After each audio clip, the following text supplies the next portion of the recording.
If I could save time in a bottle, the first thing that I'd like to do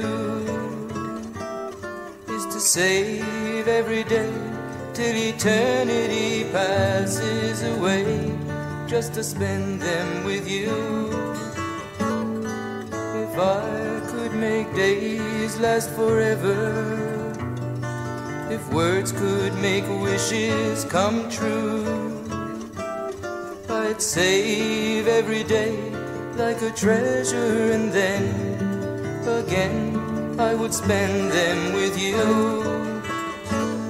But there never seems to be enough time to do the things you want to do once you find them.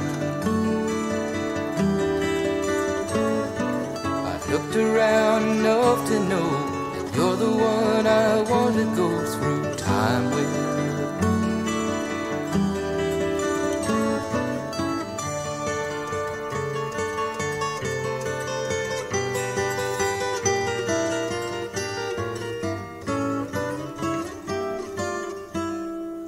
If I had a box just for wishes and dreams that had never come true,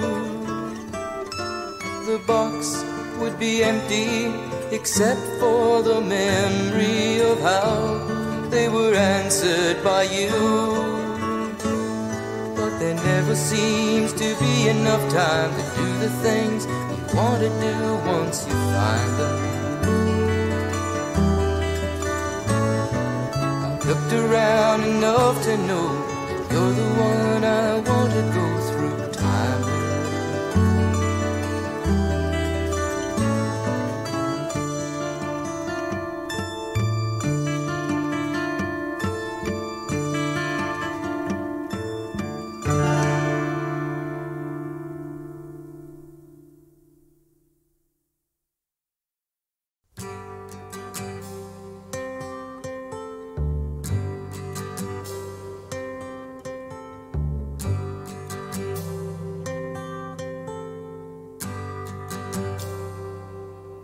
It's not time to make a change. Just relax, take it easy. You're still young, that's your fault.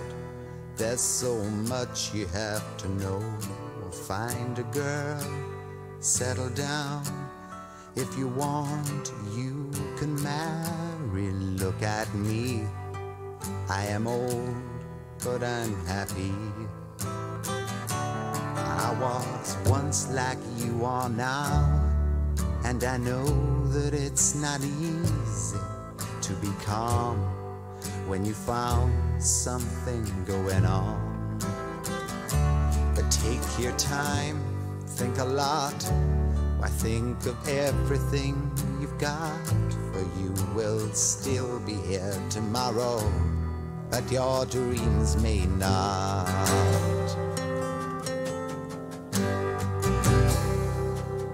How can I try to explain?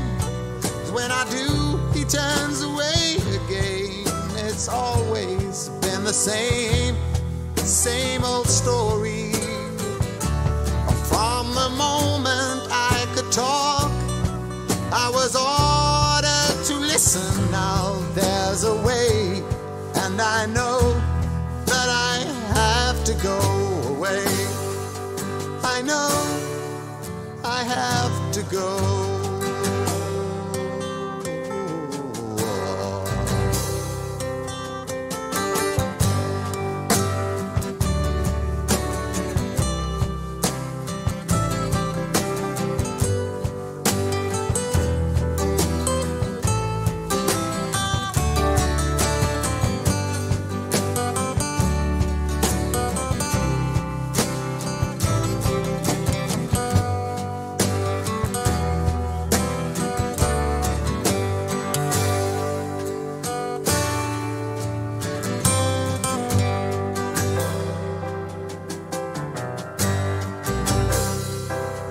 It's not time to make a change.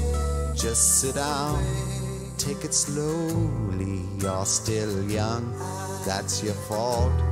There's so much you have to go through. Find a girl, settle down. If you want, you can marry. Look at me, I am old, but I'm happy. All the times that I've cried, keeping all the things I knew inside. It's hard, but it's harder to ignore it. If they were right, I'd agree, but it's them they know, not me. Now there's a way, and I know that I have to go away. I know I have to go.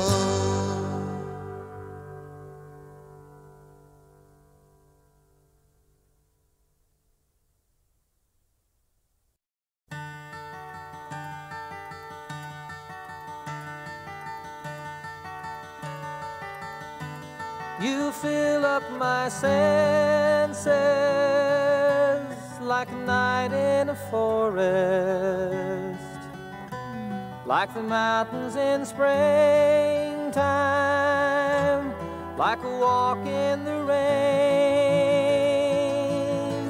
like a storm in the desert, like a sleepy blue ocean. You fill up my senses, come fill me again. Come, let me love you, let me give my life to you. Let me drown in your laughter, let me die in your arms. Let me lay down beside you, let me always be with you. Come, let me love you, come love me again.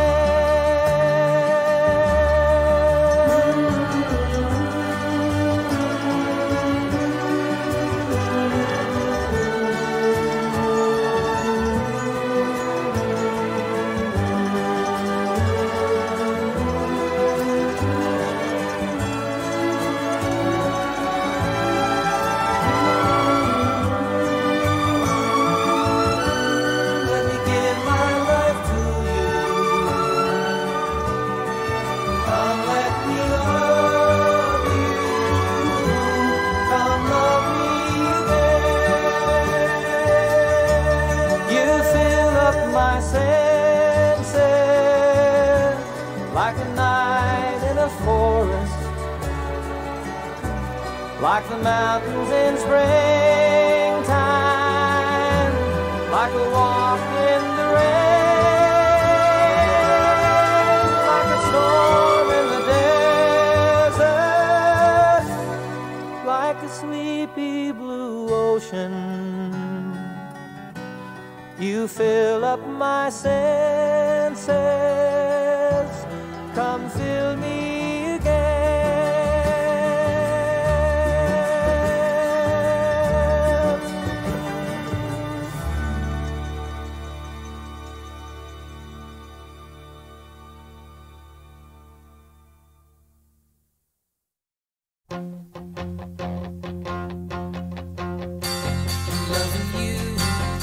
Isn't the right thing to do?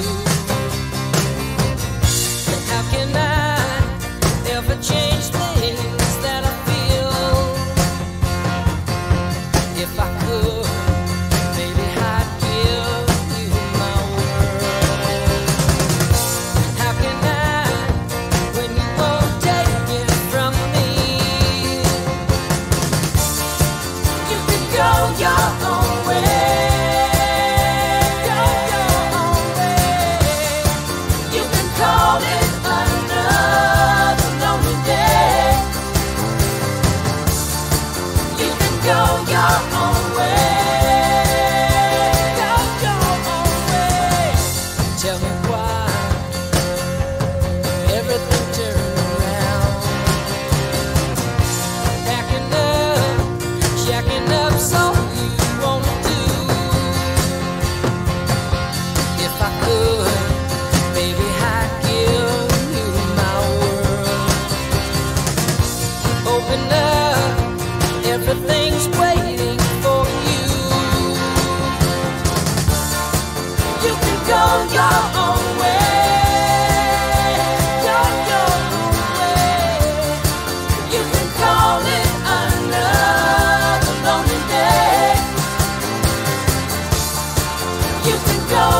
If I could save time in a bottle, the first thing that I'd like to do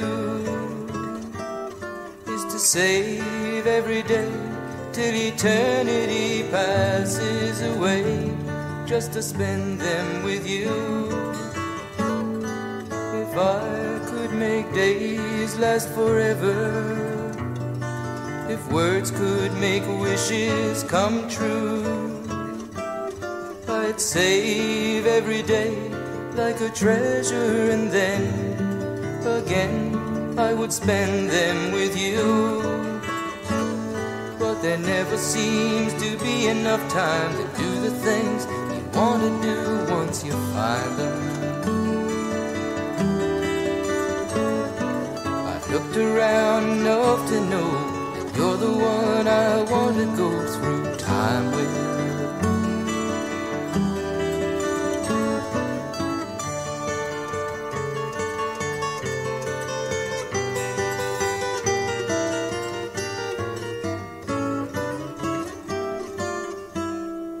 If I had a box just for wishes and dreams that had never come true, the box would be empty except for the memory of how they were answered by you. But there never seems to be enough time to do the things you want to do once you find them. I've looked around enough to know that you're the one I want to go through time with.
Now, can I ask you please to be upstanding while John comes back into Sherwood Boys High School?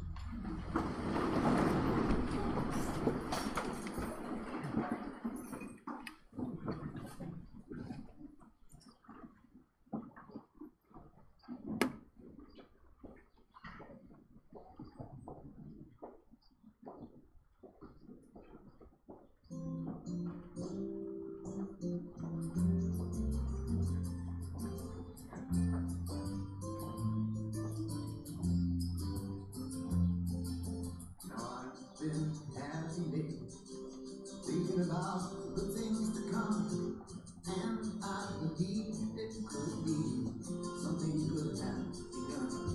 Oh, I've been smiling, thinking about the world at once, and I believe it could be someday it's going to come. 'Cause out on the edge of dark, there rides a peace train, a peace train, take this country. Don't take me home again. Now, in a smiling day, thinking about the good things to come, and I believe it could be something good has begun. Peace train sounding down.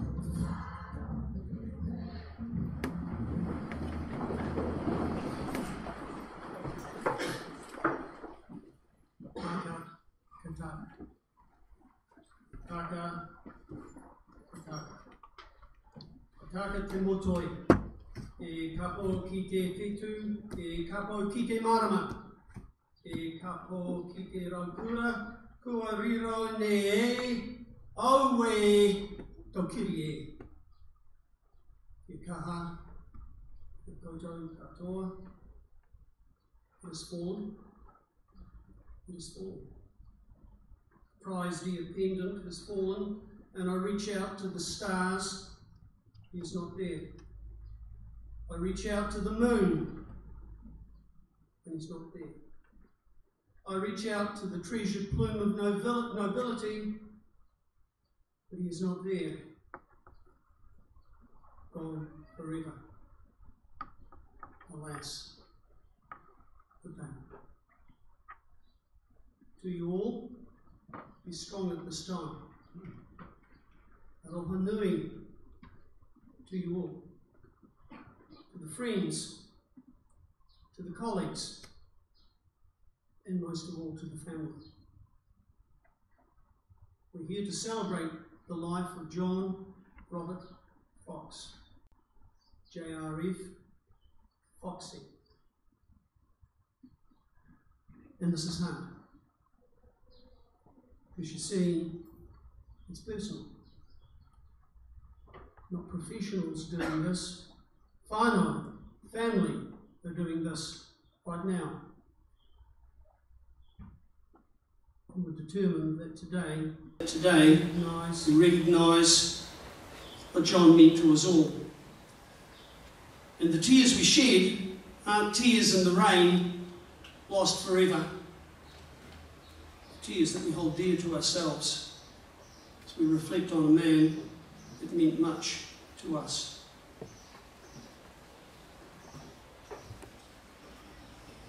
A number of people will want to speak, and it's fitting that David, joined by Andrew and Linda, will join me in the front and share John as a family, as a boy who was growing in the Fox household. And so can I invite up here just now to share with us family reflections, his brothers and his sister.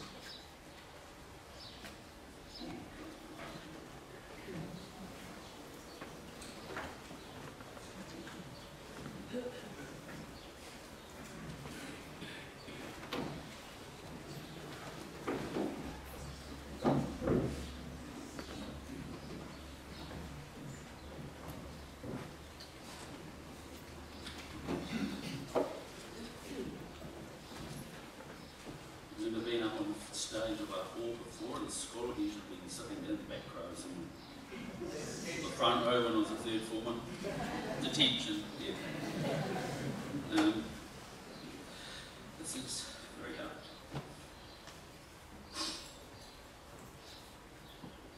My brother John was always my big brother, older and always a lot bigger in size. We were very competitive in anything we did.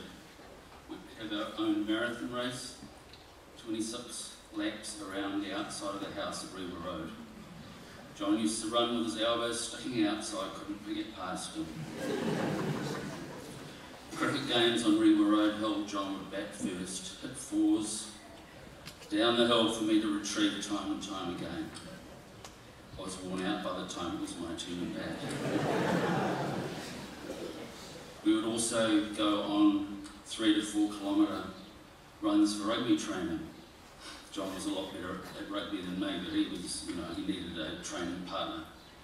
And the last 400 metres was always spent, it was always a sprint, and John would always power away with his big legs pumping. John used to be a true blue and white Aucklander. He captained he was in the first 15 at Auckland Grammar for 2 years. After school, he captained the Auckland under-19s, where he was prop and a goal kicker. And he used to do torpedo, toe hacker. That's what I used to call him, a toe hacker. When John moved to the South Island and settled in Christchurch, he changed allegiances to the red and black of Canterbury and Crusaders. I used to call him a turncoat. But he stuck to his guns, and as Christchurch was his home for 25 years, I understood. He also felt the same for Shirley Boys High. Shirley Boys High was where his boys went to school, and it became his school. He loved working here and being involved in all the sports. He became a Shirley man.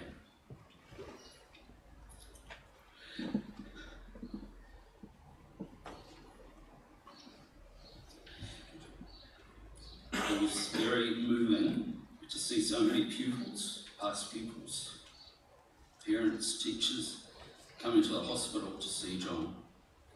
It meant a lot to him and his family, and it was amazing to see how much respect he had from everyone.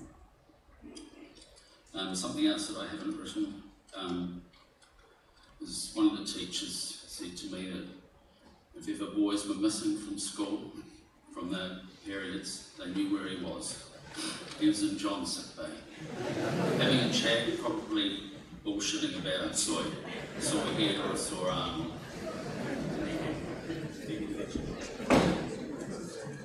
But anyway, I always loved John and miss him because he was my big brother. Thank you. Hi, I'm Linda, John's sister. The day has come to say goodbye to my eldest brother, John. Growing up as the only girl with 3 brothers who liked to tease me all the time, but as we got older, John became my protector, especially in my teenage years. There are so many memories of our childhood that I could share. Backseat car battles. I was the one in the middle with elbows on both sides. No safety belts back then. Family holidays we used to spend together. Auckland Grammar School, where John was a proud grammar boy, a prefect and in the first 15, and as a family we would always attend every game through the school life of all the sports he played, and always attending the old boys' functions. And I know he had planned to attend the next one as well. Unfortunately, he won't be there. John moved away from Auckland to Hamilton, and then in different locations around the South Island. Even though he was a long distance away, and I did not see him often, he was only a phone call away.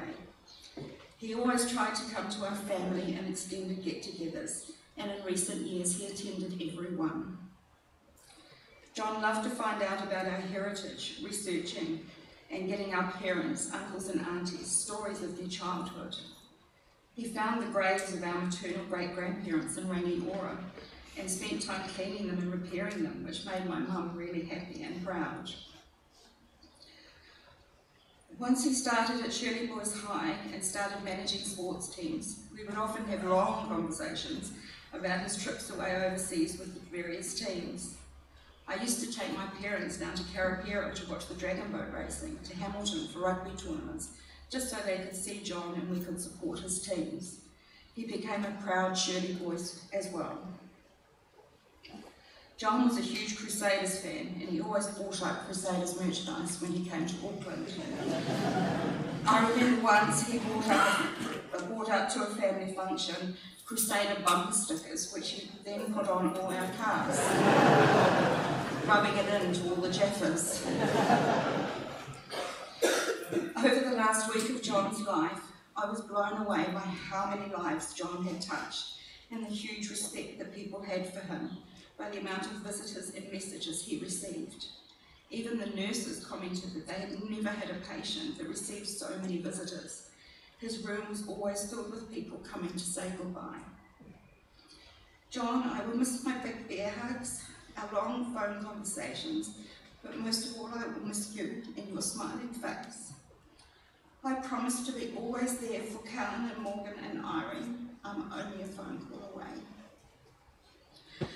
Goodbye, big brother. I love you, and you're always in my heart.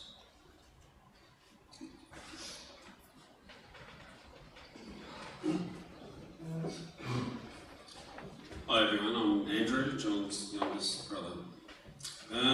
John boy, fat boy, plastic man, nursey, matron, but probably to most of you here, Foxy. My memories of growing up, I was 6 years younger than John. I was the mistake, apparently. But again, growing up in Regal Road, were the cricket games out the front, and as David said, John would always bat because he was oldest, and we'd have to go running down all the way down the hill to get the ball, and you'd come back up and bowl it again, and back you'd go.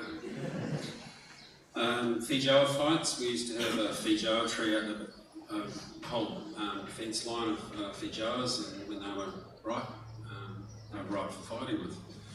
That was always good fun. And visiting the Ori around the corner from where we were. As it's been said, he was a prefect at Auckland Grammar. And first 15 member. John relished the opportunity to be able to tell people what to do when he was a prefect, and I think that expanded throughout the rest of his life.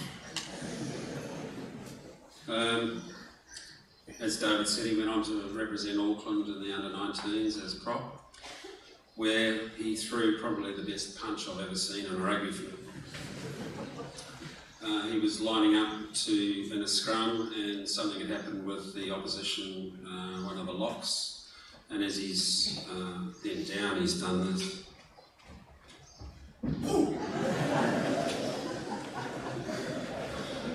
He wasn't a dirty player by any means, but a bit of a fight eventuated, but the lock was just stuck, he couldn't move, he was all bound in, it was perfect. Mum and Dad weren't too happy.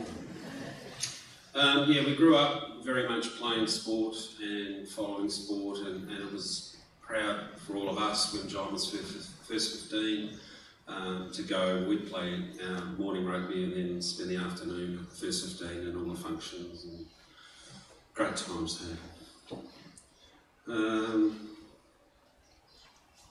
John could talk a lot. If I had a story, he would always come up with a better, longer story. And we had plenty of stories to tell. John was a very generous person, not financially, but with his time. He would always be there to help people and talk there and be there for you and offer his opinion and his ideas. And he was very generous, and the number of people here is just staggering. The haka outside was just fabulous. It makes us all very proud. He was very much a family man, and he was the patriarch of the Fox family. After all of the mum and dad and all their brothers and sisters had passed on, so he took that honour very personally, and as Linda said, he looked into all the family history, etc. So Dave, that baton's been passed on to you now, so good luck. You got very big footsteps to fill. I came over to visit John from Melbourne a couple of weeks ago. No, it was the week before. And I was also taken back by the number of people that were coming in to see John, and thank you all. It gave him a real boost, and you could tell, he was, I know when Tom and Corey and Grayson came in, and I reminded him of one of those stories in the sick bay, and he told me that story before, and it really lifted him to be able to be thinking about all those funny, nice things in his life. We'll all miss him, I'm sure. He's a great man, and I'd like you all to be upstanding, please.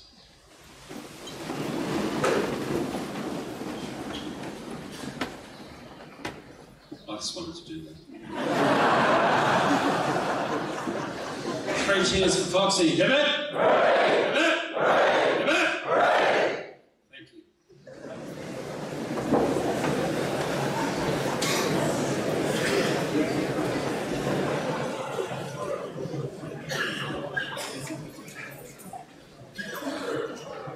The youngest brother is pretty similar to the elder one, to be perfectly honest. On Saturday, not last Saturday, but the Saturday before, John and I were together. We just come off the phone Skyping Morgan, who was in Greece, in Athens. And after Irene had left, we talked for a bit. And we talked about his competitiveness. And he said to him, well, Foxy, I can tell you something, we actually came second. He didn't come first. He bridled. Very ill, but he didn't like me saying that. He said, well, I won't actually repeat word for word what he said, but he said, no, that's not true. I said, well, is this true? In this particular instance, you came second. He said, well, what was it? I said, well, you and I have been on many sports trips together. We've slept in rooms together. He said, yeah. I said, well, I can tell you that in the snoring stakes, first of all in this school here, Dicko, you come first. And I said, third, quite a long way behind, sorry Norm, but Mr. Ambrose comes third, but sorry Foxy, you're only second. And I got a smile out of Foxy. He said, I don't mind coming second in that particular competition. I'd like to hear now from one of his best friends, his mate. And you often will hear, especially those of you that have gone through schools, as boys' schools, that when you are in a boys' school, it's your mates for life. It's not when you're in your 20s or 30s, but it's 50s and 60s and beyond. And you often forge that together in the sports field. And I'd like to welcome onto this platform here Mr. Roger Moses. Roger is the immediate past headmaster of Wellington College, but a very proud old boy of Auckland Grammar, who played with Foxy and has known him pretty much for most of his life. Roger, the floor is yours.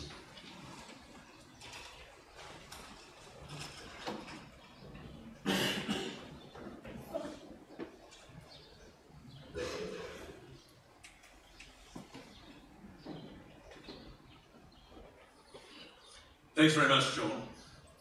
Well, good afternoon, everyone, as we join together to celebrate the life, but also to mourn the passing of our dear friend John, as has already been said, better known to us all as Foxy.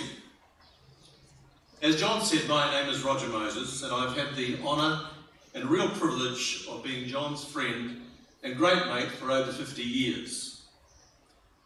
I retired this year after 23 years as headmaster of Wellington College. I think I started just a term before John.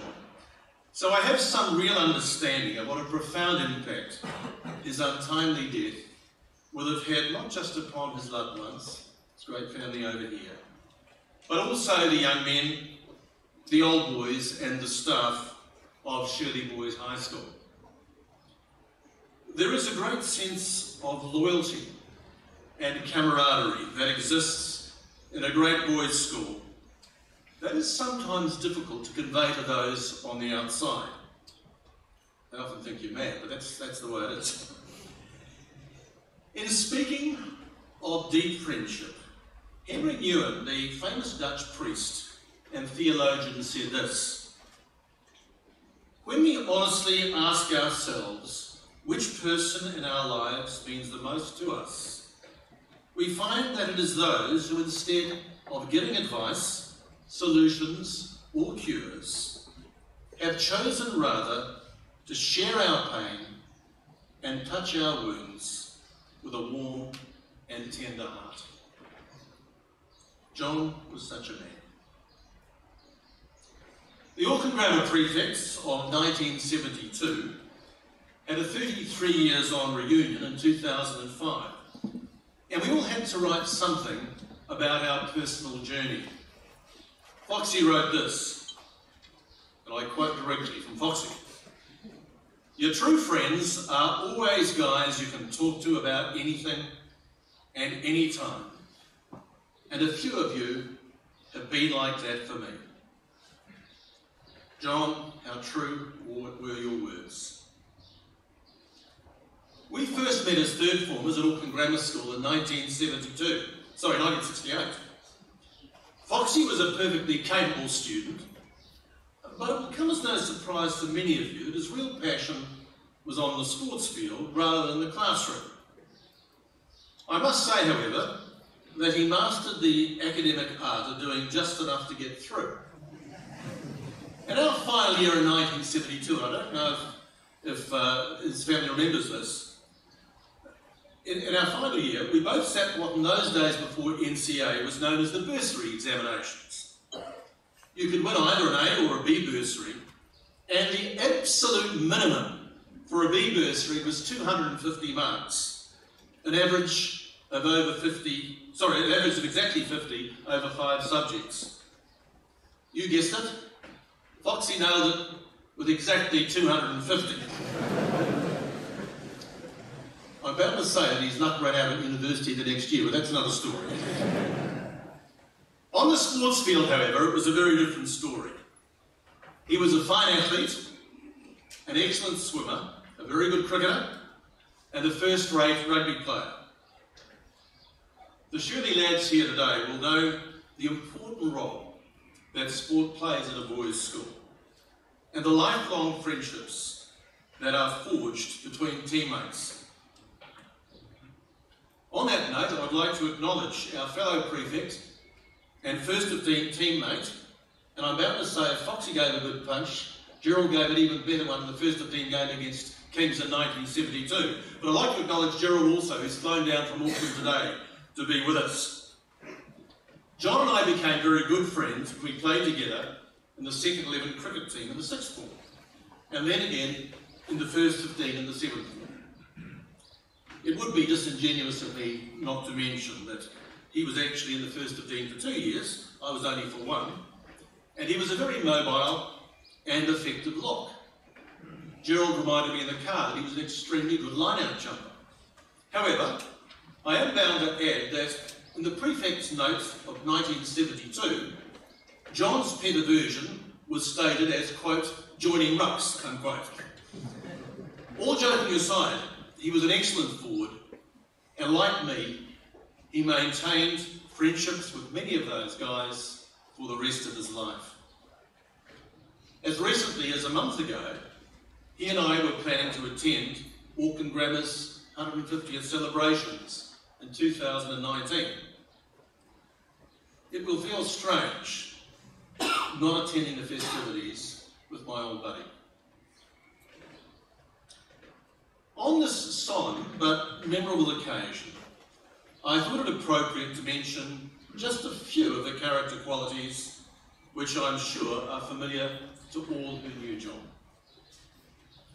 First and foremost, he was an incredibly warm, friendly and unpretentious bloke who, to use an old expression, couldn't care less whether you were a prince or a pauper. Foxy treated everyone just the same. That was why he was universally liked and respected by old guys like me, but also by the hundreds of young men with whom he has worked at Shirley over the years. He just took you as you were. His sister Linda has spoken to me of how the family has been absolutely overwhelmed by the outpouring of affection of so many Shirley old boys who have visited him over the last few weeks. That's meant an awful lot to him. As Andrew said, he loved to chat and always provided a very trustworthy listening ear if you ever wanted to share a problem. Secondly, he really did have a deep love and commitment to his family and friends. My heart goes out to Irene, Kevin and Morgan today. I know from my own personal experience, and that of being a headmaster for 23 years, that all fathers and sons have their ups and downs. But Kellen and Morgan, he often spoke to me of the profound love he had for both of you and his hopes for your future. Be proud of your dad. Cherish his memory forever. He also loved the family in which he grew up. David, Linda, Andrew, and his wonderful mum and dad, Bob and Elizabeth. I too have very happy memories of regularly visiting a really happy home in Rewa Road when we were kids. I can remember the cricket games on the outside too, with the ball going down that long, big hill at Rewa Road, and Foxy pushing the rest of you guys around. I remember it very well. John kept me updated over the years about all of you And it's a real privilege, folks, to be reunited with you and your families today in honouring John. Third, he had a tremendous sense of loyalty to the two schools with which he was so closely associated in his lifetime. Along with me and many of our mates, he retained a great affection and interest in the progress of Auckland Grammar School. We attended reunions in 2005, 2008 and 2016, and we were very much looking forward to seeing everyone again at the 150th celebrations of Auckland Grammar next year. But just as my loyalty shifted inexorably to Wellington College, so too did John's shift to Shirley Boys High, this wonderful community which he loved so much and whom we farewell him today. As a friend and a former colleague of John Lawrenson, I must say, John, I really want to say this, what an extraordinary job you and your team have done in both preserving and resurrecting a fiercely proud and dynamic boys' school, which could so easily have perished after the earthquake with a lesser man at the helm. John, Foxy thought the world of you, we often talked about it, and was deeply proud to be part of your team. He did become a real Shirley man. He was passionate about all in which he was involved over the years, the rugby, the cricket, the dragon boating, but perhaps above all, it was the servant leadership he provided in sickbay, where he was able to help and support so many young men and truants in a practical but very personal way. Finally, folks, and very much from the heart, he was loyalty personified to me. I wonder if I might conclude by sharing two examples from the past 12 months, which very few here will know about. Almost exactly a year ago, and quite unexpectedly, I was named as one of Auckland Grammar's Augusta awardees for 2017. They give these out to 2 or 3 old boys, and I believe that it was pretty lean pickings in 2017. John wasn't a wealthy man, so I was deeply moved when he told me that he would be flying up and joining me at the Old Boys Dinner in Auckland, where the award was presented. It was a great thrill when he joined me at my table as one of my special guests. And friends, it was a mark of his friendship, I know, that he took as much pleasure seeing his old mate receive the award as I did as the recipient. The other occasion, forgive me if I get a bit emotional, the other occasion which I will cherish forever was on April the 13th this year, when John chose to join me at Wellington College on my final day as headmaster after 23 years. John will never leave here, but you can imagine if he ever were to leave here, the sense of emotion that would be there. And as the Shirley boys will appreciate, it was a pretty emotional occasion, especially when 1,800 boys performed a haka, which was apparently heard down in Courtney Place towards the centre of that town. What a wonderful way it was, people, for me to spend my last lunchtime at school wandering around saying farewell to the boys with my old mate Foxy by my side. That mark of true friendship will be etched in my memory forever.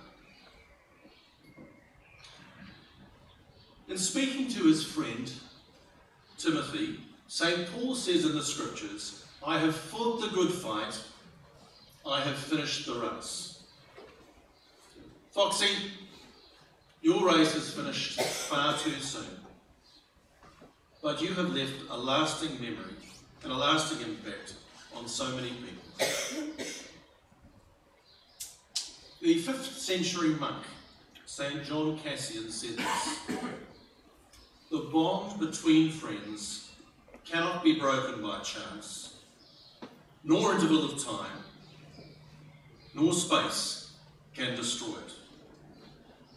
Not even death can part true friends. Thank you, John, for being such a true friend to me and to so many others.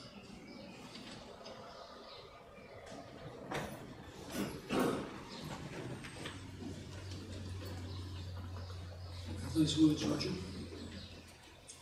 Shift the focus a little bit, folk, and we'll move it to the younger members of the family.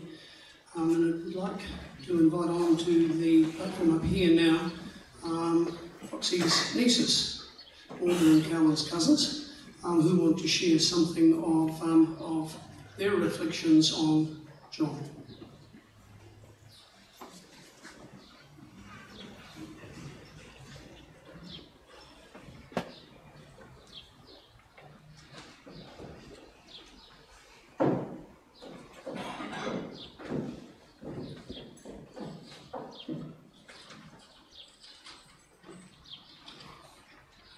For those of you who don't know me, I'm Anna, and John was my uncle.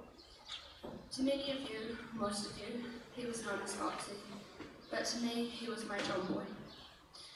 Today, I will be sharing a poem with you, but before I do, I just wanted to say how incredibly touched and humbled my family are to see how many lives John has touched throughout his life. The support, the love, the strength that was shown at his bedside in his final days was incredible, and I know that he would be so proud and so humbled to see all of you here to celebrate him. John was loyal, kind, cheeky, selfless, but more importantly, he was the ultimate family man, and I will miss him very dearly. Until we meet again, each morning when we wake, we know that you are gone, as no one knows the heartache as we try to carry on. Our hearts still ache with sadness, and many tears still flow. What it meant to lose you, no one will ever know. Our thoughts are always with you. Your place no one can fill. In life, we loved you dearly. In death, we love you still. There will always be a heartache and often a silent tear, but always a precious memory of the days when you were here. If tears could make a staircase and heartaches make a lane, we'd walk the path to heaven and bring you home again. We hold you close within our hearts, and there you will remain to walk with us throughout our lives until we meet again. Our family chain is broken now, and nothing will be the same, but as God calls us one by one, the chain will link again. Love you, John. Good afternoon, everyone. My name is Lee, and I'm John's niece. I live in Sydney, and I hope I try and get through this speech without a bit of an Aussie twang, because he used to give me a little bit of strife for catching that on my 9 years living in Sydney. To me, John was always there.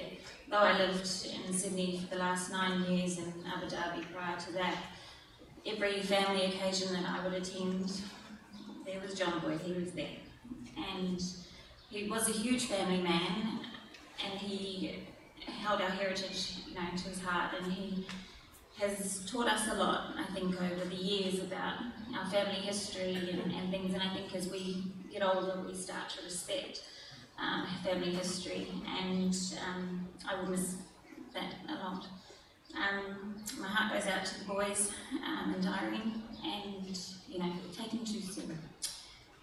So as a family man, I chose this reading, this poem, The Fallen Limb. A limb has fallen from the family tree. I keep hearing a voice that says, grieve not for me. Remember the best times, the laughter, the song, the good life I lived while I was strong. Continue my heritage. I'm counting on you. Keep smiling, and surely the sun will shine through. My mind is at ease, my soul is at rest, remembering all, how I truly was blessed. Continue traditions, no matter how small. Go on with your life, don't worry about falls. I miss you all dearly, so keep up your chin until the day comes and we're together again. Love you, John.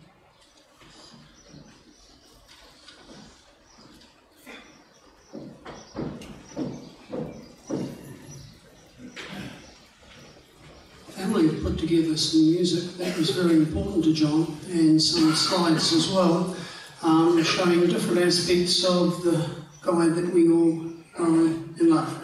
And we'll have a look at those now.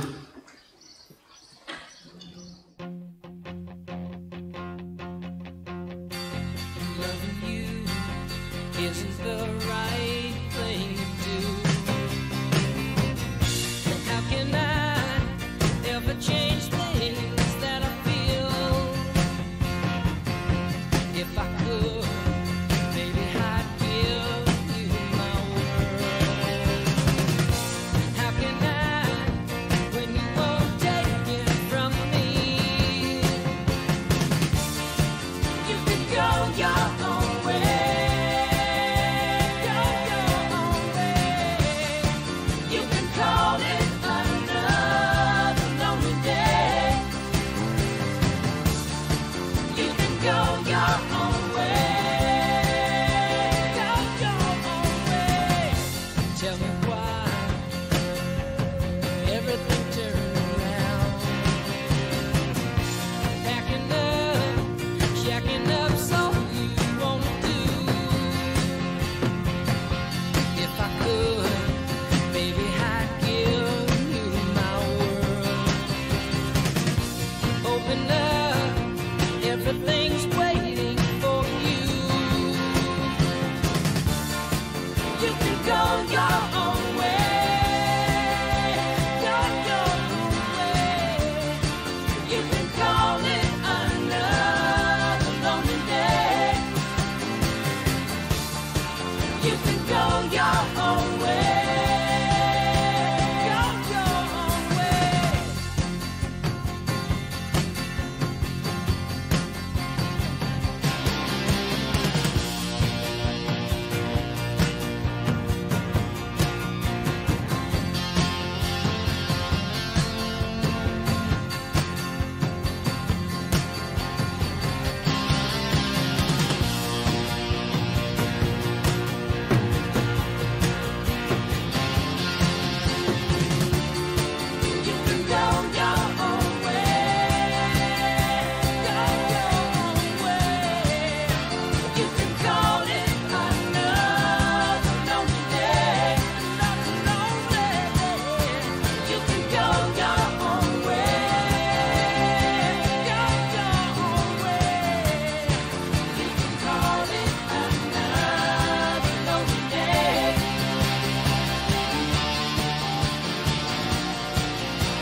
John came from the North Island down to the South Island, there was a life before Shirley Boys High School. It would be nice for us to hear a little bit about that now by inviting up to have a chat with us Mr. Dave Wilson, sharing with us some of the days that he spent with John at Christchurch Park Complex.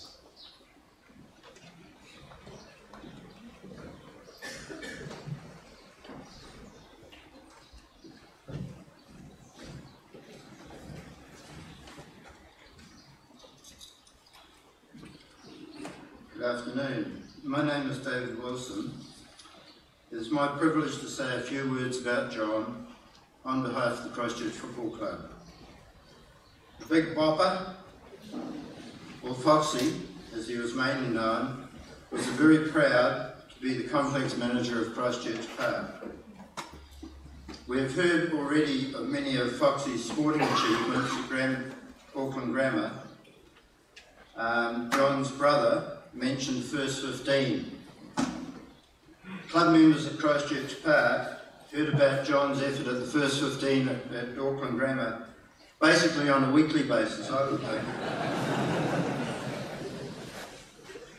For the club, he only played golden oldies, so we didn't see other aspects of his sporting ability, and we didn't know until today that he was such a great swimmer and what have you.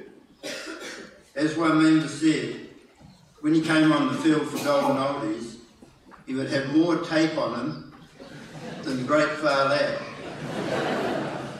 The only problem was he wasn't as fast as Far Lap. Foxy and Irene, with their two sons Callum and Morgan, came to Christchurch Park in 1994 and stayed until 2003. They basically ran everything at CFC, working as a team. Foxy looked after the administration, looked after the visiting teams, certain aspects of rugby, including measuring the senior team for blazers and jerseys one year, coaching the under-15s, and some of the underweight teams, probably Morgan's team. Irene, who had been head cook at a well-known restaurant in Christchurch, Michael's, looked after the kitchen and the restaurant. Between them, they looked after the motels. We had 9 motels and they lived in the house. They looked after the motels and all that went along with it. They looked after them together and it was a pretty big job, really. Christchurch Park was the ideal job for Foxy. It involves sport, and we've heard a bit about that, and organising things for all the teams who stayed in the motels. He loved helping out and making their stay enjoyable. We had teams like New Zealand Swimming, New Zealand Hockey, the All White Soccer. World Company from Japan had 3 teams there one year for probably a couple of weeks at a time. New Zealand Cricket were just a few. But when the All Blacks came for a camp in 1995, prior to the World Cup, Foxy was just on cloud 9. He must have worked 24 hours a day. Such was his commitment that everything had to be 100%. Also, he had the chance to talk. We know how he could talk. To all the named players, he would drop in Fitzpatrick, the Brooks, Bunce, Hollow Brown, and a few others when you were having a conversation with him. I went out to a few of the club members of CFC to get their memories of Foxy, and would now like to quote some words that really sums up his qualities. Talking comes up in quite a few of them, as Brother Andrew said. He had outstanding relations with all visitors to Christchurch Park. Nothing seemed to be a problem. He loved to talk, especially if sport was the subject. He was always approachable and stood up stoically with the competing demands from the club and always with good humour. Foxy had a lovely, calm and approachable manner, usually with that big smile on his face. He had a massive passion for CFC, and he followed that through with Shirley Boys. If you asked him to do a job, you knew it would be done. The main memory the club would have of Foxy was his easygoing nature. He loved to talk, especially about the celebrities he met who had stayed at the motels. He was a great name dropper. His sporting knowledge was without peer. Many times he could be heard on the local radio station answering the quizzes on a Saturday morning, and invariably winning most of them. A man of high values, honest, a gentle character, a bit like a cuddly bear. Again, loved to yarn, especially if a celebrity or a famous player was the subject. His ability with Irene to run some superb functions and dinners at the club will always be remembered. I think we can remember Foxy all dressed up, cutting the ham at Axman's dinners. It wasn't just cutting the ham, he had to wear a special uniform. Foxy made an immense contribution to CFC, a respected employee, a true club man. He quite often said that he left Auckland behind to go red and black, and as our colours are red and black, that suited him well. And he was very committed to the job. In 1995, the club committee had 18 executive meetings. 2 members made those meetings. Yes, Foxy was one of them. He was at every one of the 18 meetings. He was a good man and a friend to many, that John Foxy. Rest in peace, Foxy. Thank you.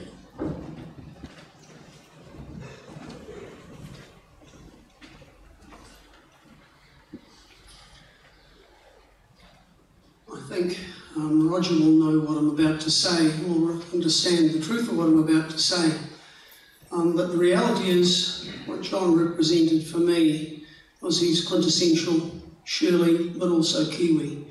And he's an ordinary guy, like most people. And ordinary guys made this country. But sitting where I am, and have been for many years now, you get all sorts of stuff that comes in from left field, busts you up. It's always personal, it's always emotional, and it draws you, and it tears you, and you bleed, and you need somewhere to go. And so for me, it was Foxy. Nobody else to turn to, and if my office was empty and people were looking for me, it was invariably because I'd found my way to Foxy's domain. There we would sit with a number of boys who were escaping classes, and I chose to ignore that, and we would chat about ordinary stuff, and it was healing, and it was a safe place that I could go. So I miss his smile, and I miss his warmth. And so for me, it's particularly difficult what's happening right now. We're going to go from there, from Christchurch Park, and we're going to look at his time in Shirley. And I'd like to invite up here Russell Stocks, who will share some of his memories for his time with Foxy.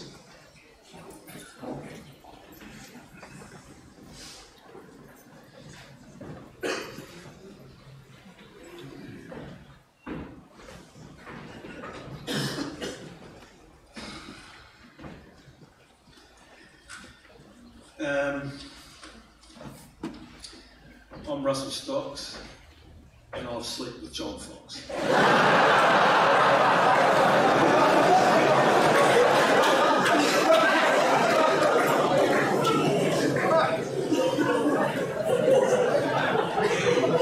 And there's quite a few men who unfortunately wouldn't know the same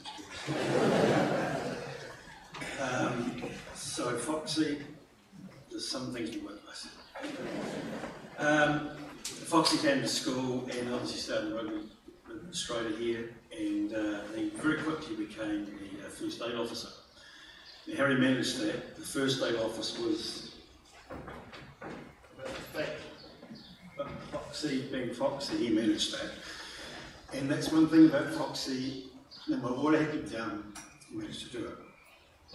And I'd like to talk about some of his qualities, because when you got to know the man, there were some incredible strong qualities, and I'm sure some of the qualities came from here, but I'm sure a lot more of the qualities came from over here. It's fair. His standards were set, and once they were set, nothing was going to be changed, because Foxy decided, and he was so often he was right. In the rugby and sports areas, the uniforms were always impeccable. Everyone had the right uniforms.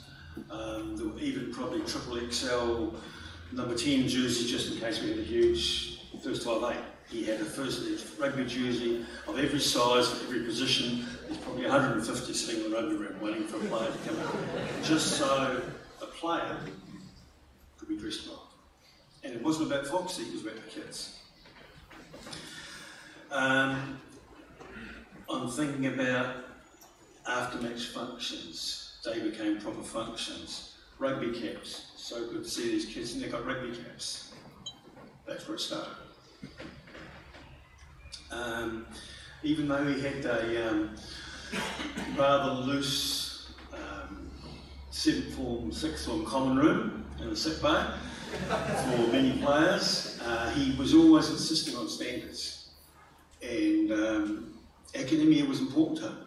And I know one of his real proud moments was we came back from tour overseas, and 16 of our crew of 24 crossed the stage for academic prizes. So Foxy insisted on those sorts of things, and it was important to him. We introduced a physio to school. Foxy was part of that. Travelling overseas, travelling rugby matches. I've never seen a first aid kit like Foxy was trundled along, often 2 bags at a time, because things had to be right. Perhaps one of his weaknesses was that he struggled to delegate, because he was scared that standards would slip. So he'd do it himself. And lots of guys, I'll help with that, I'll do it. And that was Foxy. And as he did it, it was always done with a smile.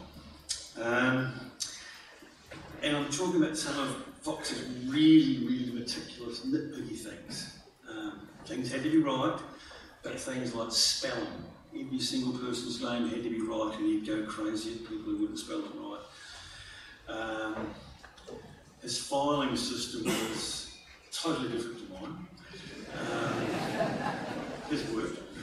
I was with Morgan the other day, and we pulled out a manila folder. It's this thick. It is jam-packed. It is the Canterbury under-13 rugby team. They had 6 games, and here's a total manila folder full of important stuff for that small team. But it was important to him, and things had to be done right. Some of us here will remember travelling overseas or on trips away, and we had itineraries that were pages and pages long. We knew every second what we're going to be doing, and it all ran like clockwork, because Foxy had things done right. We had dress codes. I travelled away with them, and we had 6 different dress codes. It was number 1, it was number 2, and Foxy. Sometimes I did put a number in front just to confuse people, so I'm sorry that Foxy was me.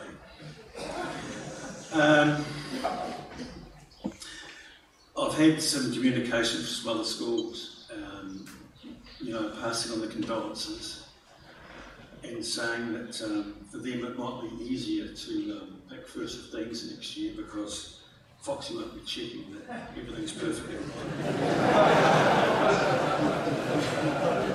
Sorry, St Thomas's. And Foxy was always there for, especially for the kids. And when there was no one to help some kids, whoever they were, however small the group, he was there. And so things like cross country, road racing, refereeing, coaching, he set them all up, helped the kids, orienteering, triathlons, Foxy took. If there's no one there, Foxy will take over and he'd do it.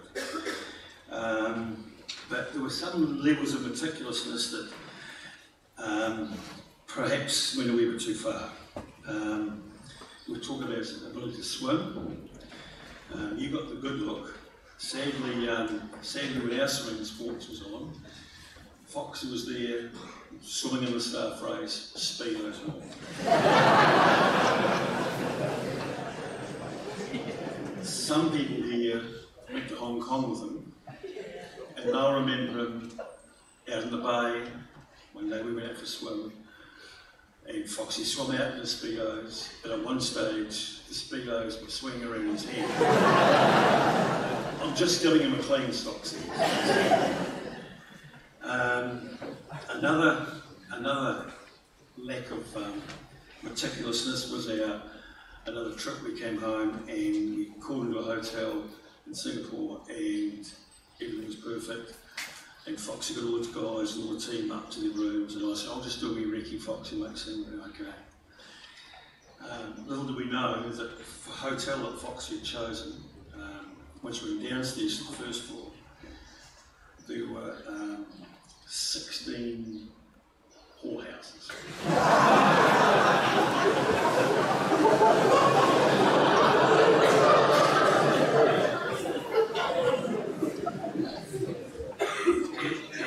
A couple of kids said, "Oh, we can't come on this trip, so we're going to rule here. We'll just stay.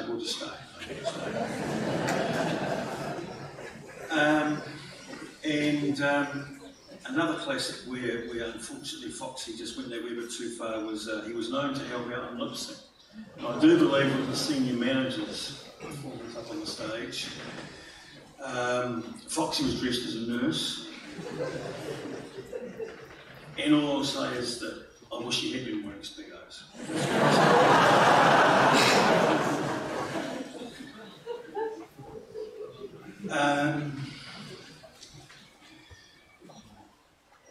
It's so, I mean, it's the same message all again, the contacts that John made everywhere he went, it was contacts and contacts and contacts. And through all the stuff, he would never let anything go undone. And all through this, he had his own stuff, earthquakes. And he was the last man to leave his street. He was the last man to leave the Avon. And that really hurt him. It was a big struggle for him, but he got through it. And so it's so good to see, right from an early age, he's been a mentor, he's a father figure. He's always there to have a laugh, that smile. He's got to do this for a long time. He's a mother figure at the right time too, and for the right reasons. He's a counsellor, loves to have a laugh, good social mix with everybody. And through it all, his whole focus in this job here was about the kids. And no matter what sport, he would try and promote any kid to be the best they could be. He put so many names forward for red teams, no matter what the sport was. He pushed them forward for better honours because that was the right thing to do. And no one did Blues Awards nominations like Foxy did, and no one promoted kids on the Canterbury stage for Zonda Awards like Foxy did. So we're in a big hole to fill. And we'll have to deal with it ourselves. Master in charge of sick bay, master in charge of central pub room, we've gone through that all before, and that was Foxy. He managed it well, and it was just so cool to see Foxy. And I do believe there were a few untruths when he spoke to those ladies, but he made sure it was safe. Real pride for Foxy was in his time.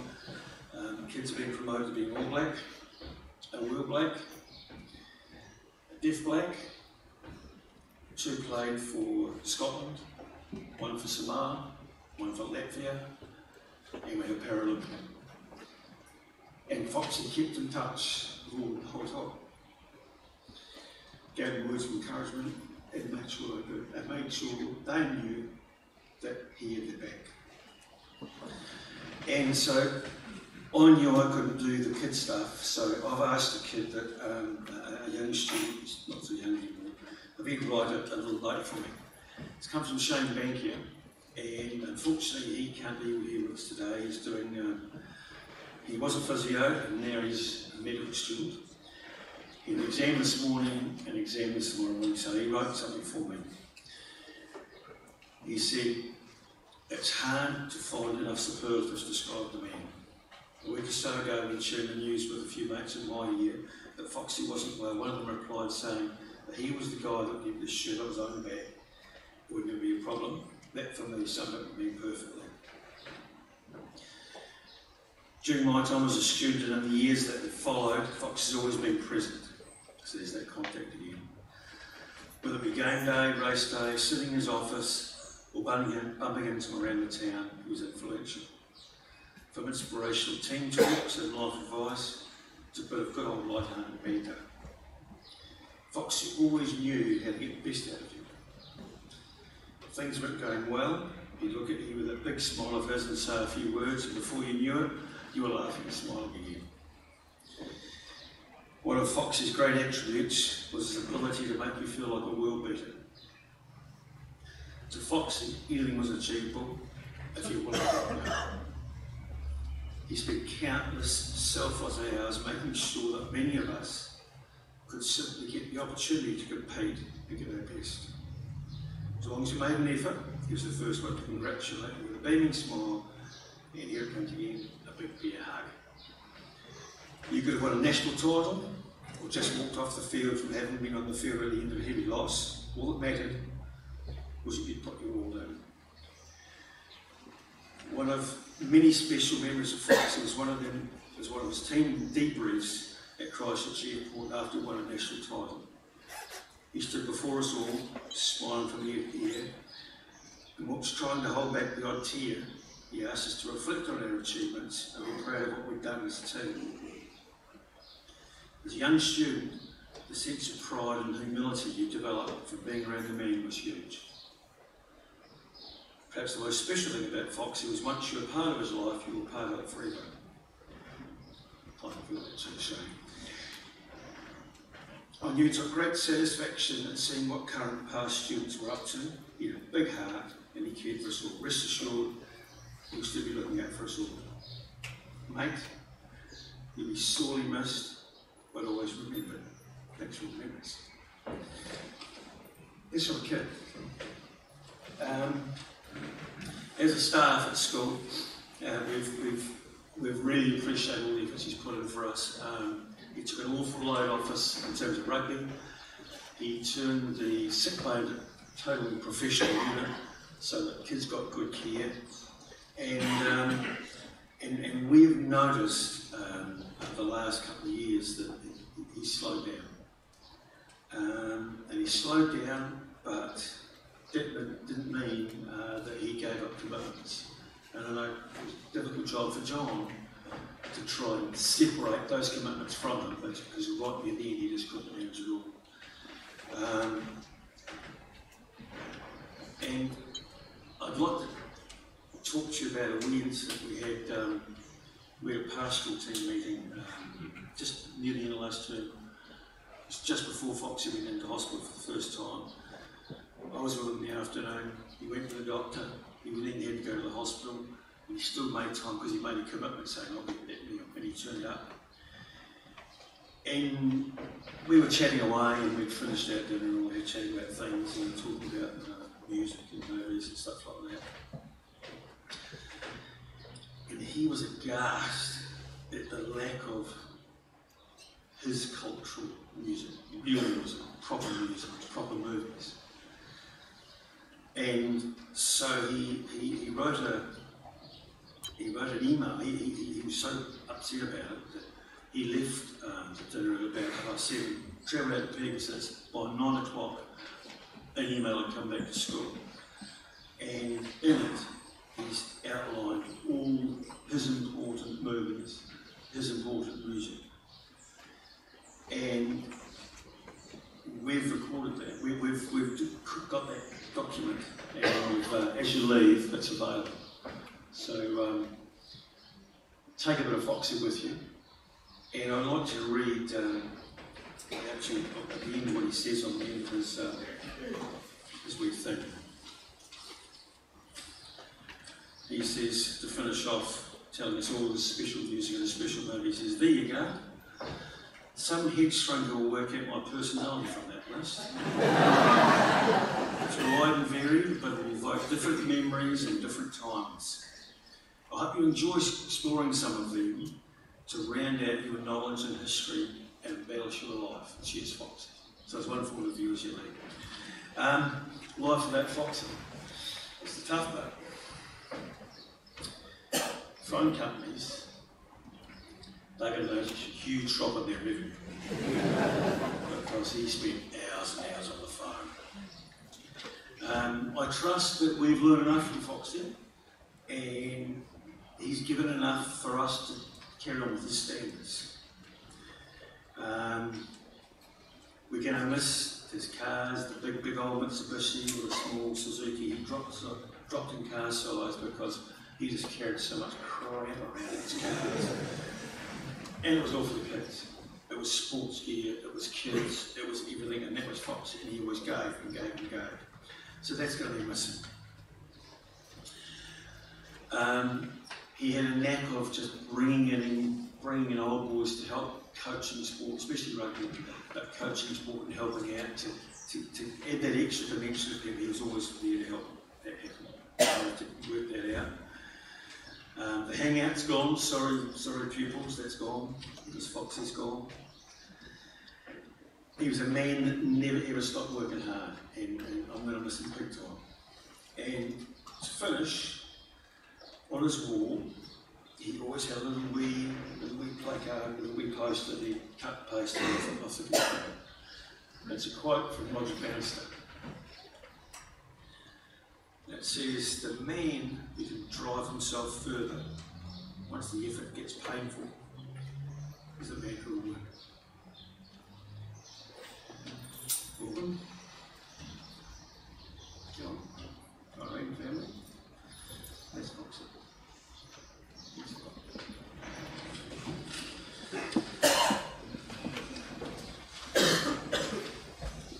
Final speaker today is, it's right and proper that it should be from the family. Kellen and Morgan have spoken. Irene and Morgan would like to share his recollections of Dad.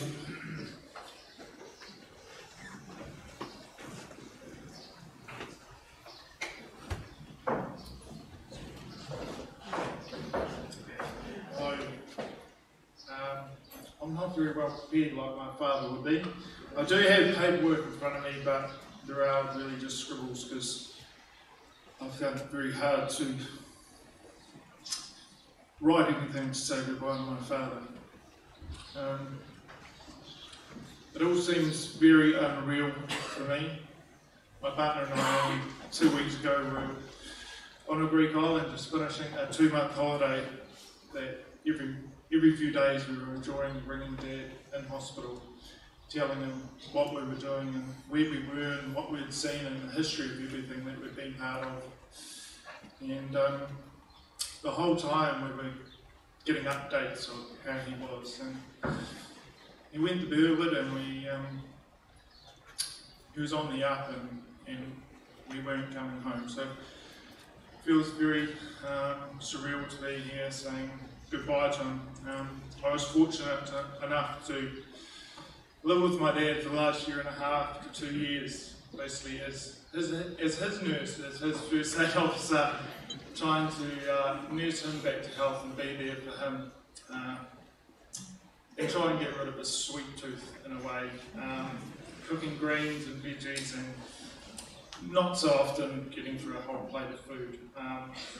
Maybe not so much to do with how he was feeling, but my food choices of no meat and no greens. So I have struggled to find the words, and I will say my own goodbyes to my dad in my own way. But so many memories of winter days of frost and playing rugby and him always being there, and even going out and playing in Kuwi for the last few years of Div 2 rugby out in the country, he would still turn up and be so proud, and it was so proud for me to have him there last year with my partner and mum, and still after the games critiquing me, even though I'm playing out in the backs in first five and second five these days, going from prop.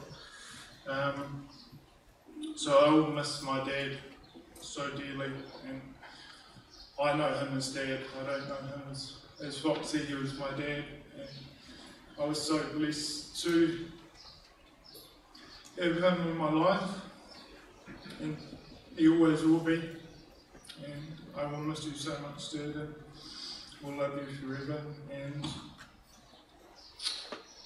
I will always do you proud, and our whole family will, and we'll always think of you every day of our lives.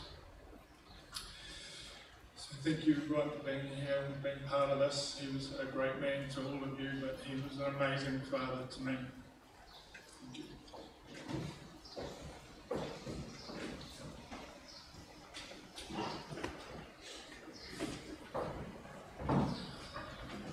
One last thing.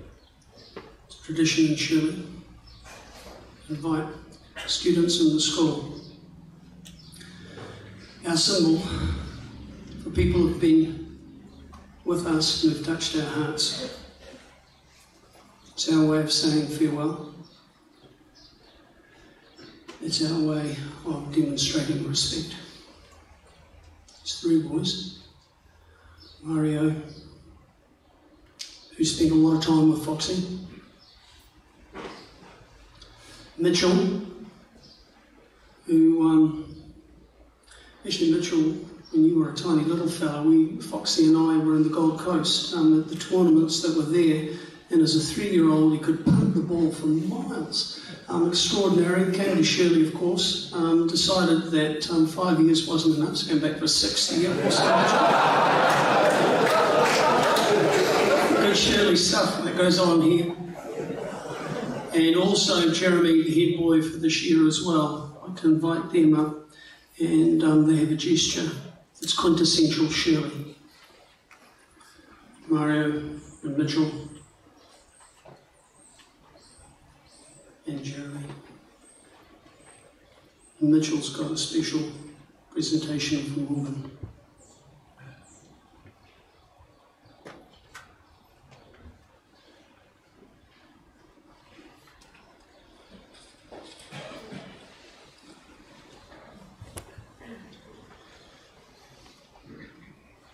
The last words. And I suppose in the beginning, per Augusta ad Augusta, through difficulties to greatness, is the motto of Auckland Grammar. Entre este omnium recta facere. It behoves us to do the right thing, the motto of Shirley Boys. In a moment or two, I'll pronounce the benediction. When I've done that, can I invite the old boys to please be upstanding, and I'll invite you to depart through the back door and gather, because I think that many of the old boys of the school will want to perform a last haka for John. After I've pronounced the last words, I'd invite you at the same time to please be standing. Andrea will come forward and orientate the casket, and the pallbearers will take it out that door there and begin to make the way past the old boys. Requies Carter and Pache. Rest in peace, Foxy, old friend. Please stand, and old boys, if you can make your way outside. And pallbearers, with Andrea, if you can come and stand up the front. The rest of us remain in silence as a measure of respect.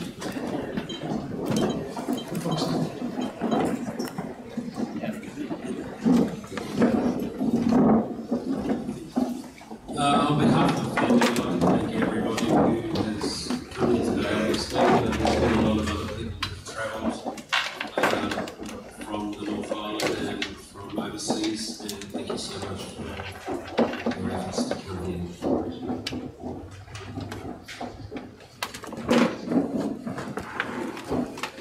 Stays a little while for the old boys. Yeah.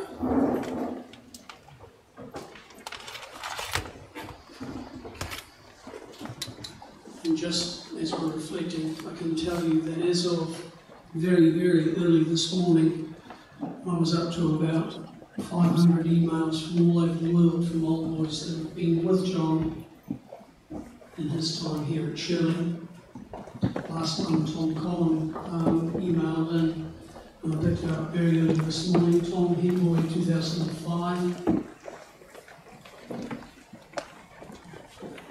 a teacher in the time.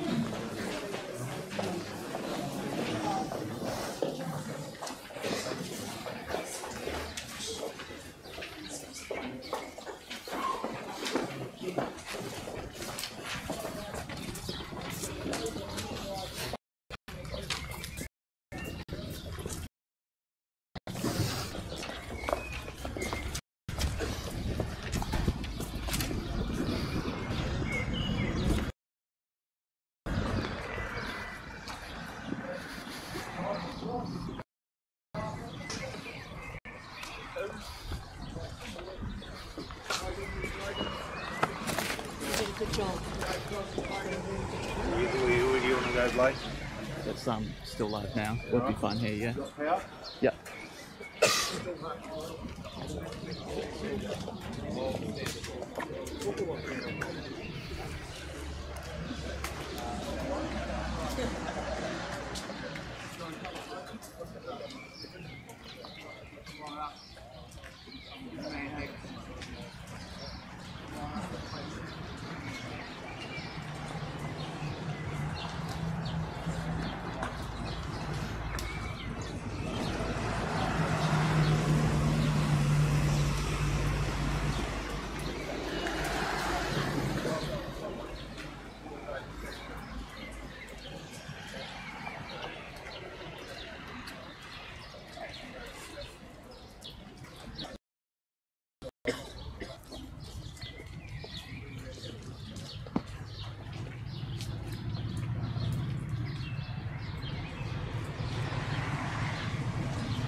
if I